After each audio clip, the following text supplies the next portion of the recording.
Right, everyone, so this is the final word. It's late at St James's Park. We'll move the camera a little bit because Rob had to go home. Rob had to go home because it's late and it's lighting seems to be much better here. But Kyle, before we get on, if I said to you that an Aston Villa fan said that the Championship is much better than Premier League, what would you say to that? The Championship is better than the Premier League.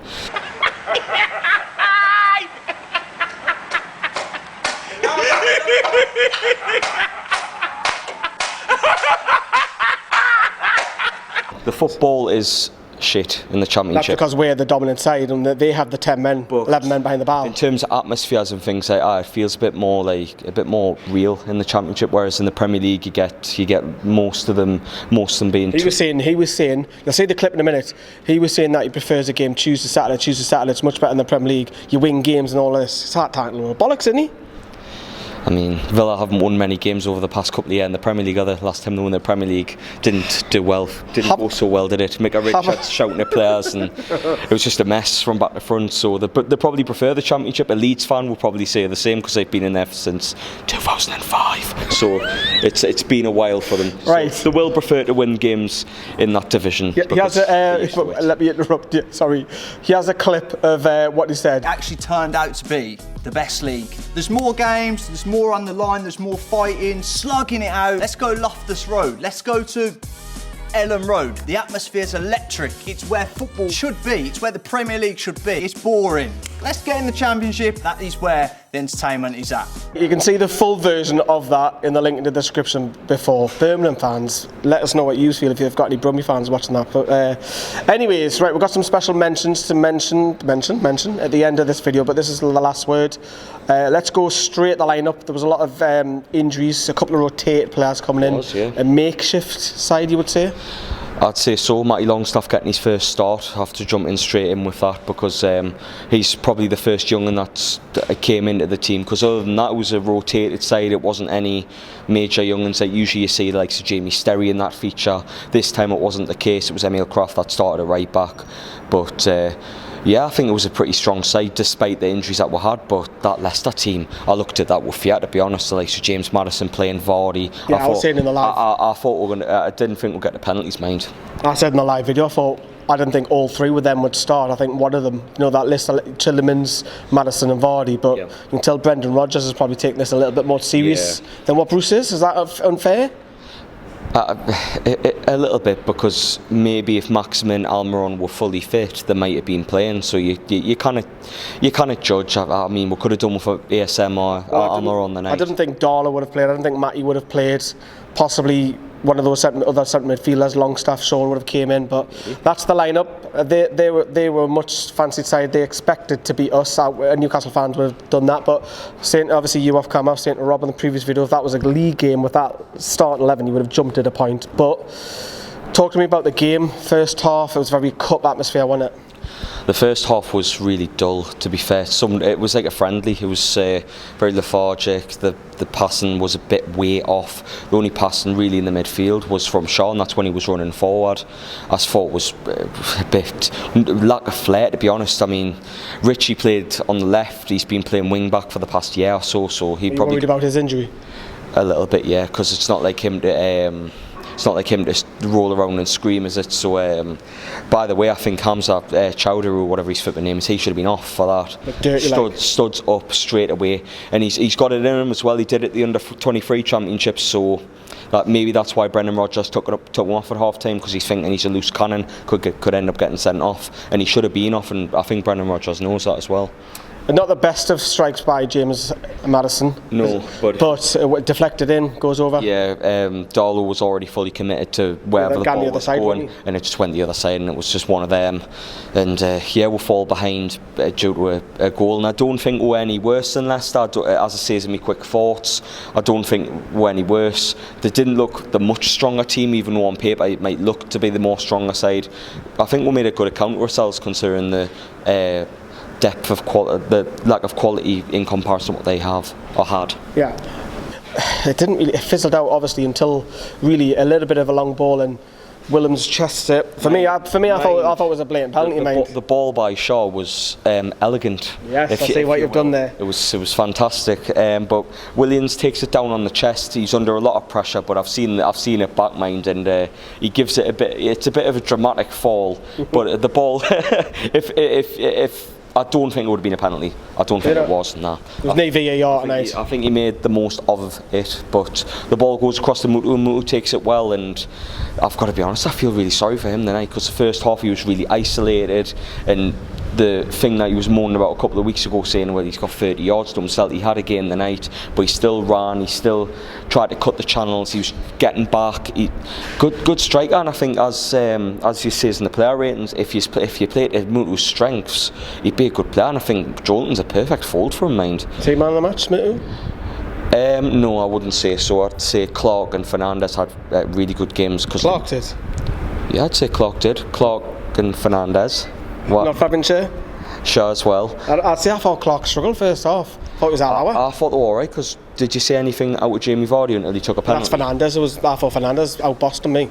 I think it was a duty of all three of them. I thought they were really good defensively tonight, and it'll give Steve Bruce something to think about for Watford. If I said to you at the beginning of the night, this side's going to take Leicester all the way to penalties, you would have laughed at us. You would have done your laugh. Well, that was that laugh you do. After around 20 minutes, mate, I honestly thought it was going to penalties because of how boring the game was.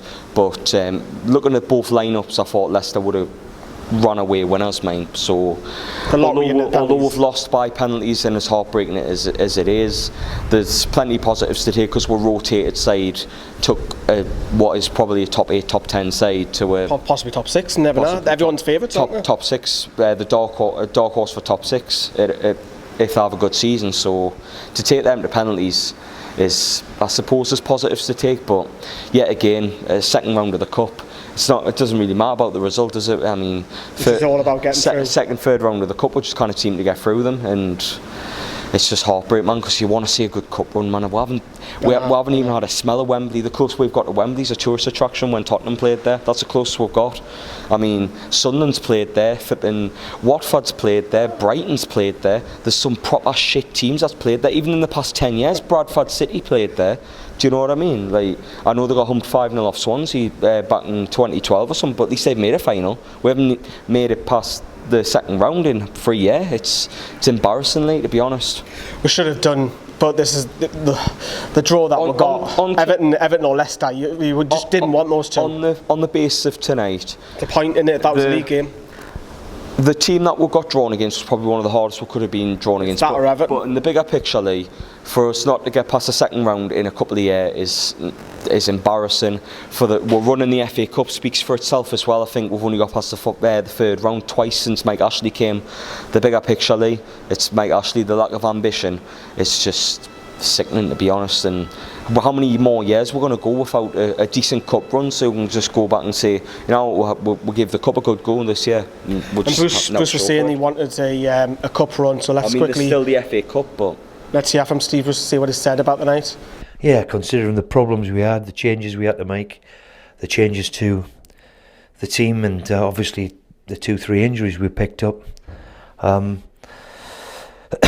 feel aggrieved that we've gone out, because the game could have swung with a horror challenge on Matty Ritchie, who's in a bad way at the minute, unfortunately. So that was disappointing, but I think that's some one night up, you know. It's one just huge frustration, and in my history I don't think we've been very good at penalty shootouts, and in fact we practiced them yesterday, but it's a different kettle of fish when the real thing happens. The batteries just went on the camera.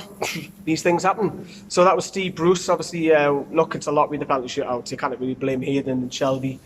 It's just one of those things. But I thought with the side that put out and he offered me a penalty shootout, I probably would have took that, and luck of the draw, we didn't get it. Yeah, well, like England, when it comes to penalties, they were shit. We won one, didn't we?